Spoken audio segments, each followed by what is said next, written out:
ናሽናል አይዲያችሁ ትክክለኛ መሆኑን ምን ያክል እርግጠኛ ናችሁ? እኔን የገጠመኝን ነገር ሳይገጥማችሁ አሁኑኑ ትክክለኛ መሆኑን ቼክ አድርጉ። ቼክ ማድረግ ያለባችሁን ጉዳይና ምን እንደገጠመኝ እነግራችኋለሁ። እንደምታዩት መገናኛ ፖስታ ቤት ይላል። ብስራት ሱራፌል ይላል። አዲስ አበባ የላከልኝ ልጅ ነው። ደብረ ታቦር አዛናው አስንቀው ይላል። የኔ ነው።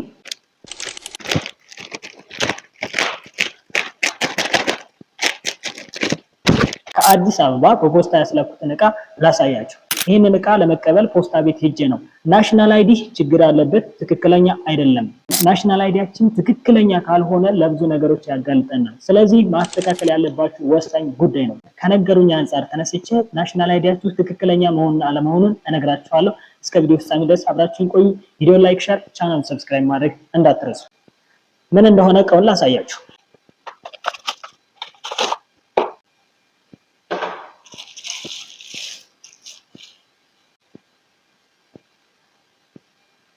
እንደምታዩት ነው። ይህ ዕቃ ሰልፊ ስቲክ ወይም ትራይፖድ ይባላል። ስልካችንን ቀረጻ በምናካሄድበት ጊዜ በምንቀረጽበት ሰዓት ሆልድ አድርጎ የሚይዝልን ዕቃ ነው። ቁመቱ 1.85 ሴንቲሜትር ያክል ቁመት ያለው ነው።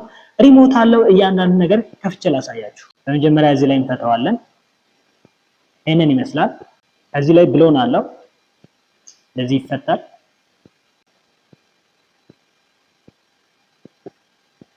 እንደምትመለከቱት ነው። ይህ ከዚህ ጋር እንደዚህ ይለያያል ማለት ነው።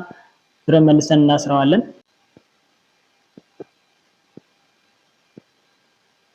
ሁሉንም ነገር እያንዳንዱ ስቴፕ ባይ ስቴፕ አሳያችኋለሁ። እንደዚህ ማንቀሳቀስ እንዲያስችለን ተደርጎ ነው የተሰራው። የት ጋር ነው የሚቀመጠው ሲባል እዚህ ጋር ነው የሚቀመጠው። ያው ይሄ እንደዚህ ይነሳል። ልክ ለዩቲዩብ ቪዲዮ መቅረጽ ስንፈልግ በዚህ ልክ ነው የምናደርገው። ስልካችንን እንደዚህ አድርጎ ነው የሚይዝልን። ይኸው ወደታች ይላል። ያው ስልካችን እንደዚህ አድርገንና ሲዘዋለን 9 በ16 ወይም ለቲክቶክ ከሆነ ደግሞ እንደዚህ ይሽከረከራል። እንደምታዩት ነው። እንደዚህ ይሽከረከራል። እንደዚህ አድርገን ስልካችንን እዚህ አድርገን ሆልድ እናስይዘዋለን ማለት ነው። እንደዚህ አድርገን ስልካችንን እንደዚህ ስትሬች ያደርጋል። ሆልድ አድርገን እናስይዘዋለን። በሌላ በኩል ሪሞት አለው። ይህ ሪሞት በብሉቱዝ ነው ከስልካችን ጋር አብርተን የምናገናኘው። ሪሞቱ ለምንድን ነው የሚያገለግለው ሲባል እንግዲህ ፎቶ መነሳት ስንፈልግ እንዲሁም ካሜራችን ኦን ኦፍ ማድረግ ስንፈልግ ወይም ካሜራውን ማስጀመር እና ማስቆም ስንፈልግ እዚህ ሪሞት አጀስት ማድረግ እንችላለን። ኤንድ ኦልሶ እንዴት ነው የምናገናኘው ሲባል ጫና አድርገን እንይዛታለን።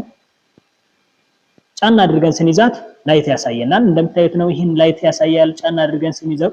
ከዛ በኋላ ከስልካችን ብሉቱዝ እናበራና ካገናኘን በኋላ ላይቱ ይጠፋል። ከዛ በኋላ ይሄም የምታዩት ፕረስ በተን አለው። ይሄን ፕረስ በተን በመጫን እንግዲህ ካሜራውን ማቆምና ማስጀመር እንችላለን ማለት ነው። ይሄንን ብሉቱዝ እንዴት ነው የምናጠፋው ሲባል አሁንም ፕረስ በተኑን ጫና አድርገን እንይዝና ይሄው ጠፋ። እንደዚህ ይጠፋል ማለት ነው። እንዴት ነው የሚገባው? እንዴት ነው የጠፋችሁ? እዚህ ጋር ነው የምትገጠመው ፕረስ በተኗ።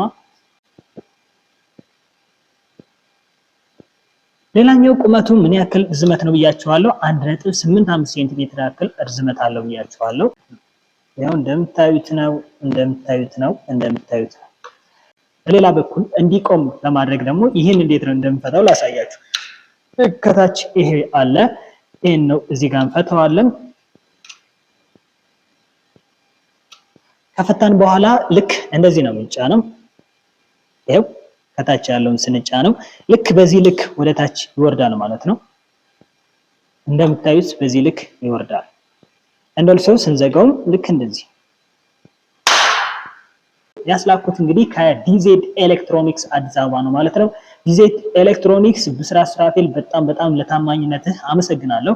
ቲክቶክ ላይ አይቼ ነው ደወልኩለት። ከዛ በኋላ በፖስታ ላክልኝ ብዬ ነው የገዛሁት። እንግዲህ 2000 ብር ነው። ለፖስታ ደብረ ታቦር ነው ያለሁት። 550 ብር ከፍዬ 2550 ብር ነው የላኩለት። እሱም በታማኝነት ይሄንን ዕቃ ልኮልኛል ማለት ነው። በሌላ በኩል ፖስታ ቤት ሂደህ ምን ገጠመ?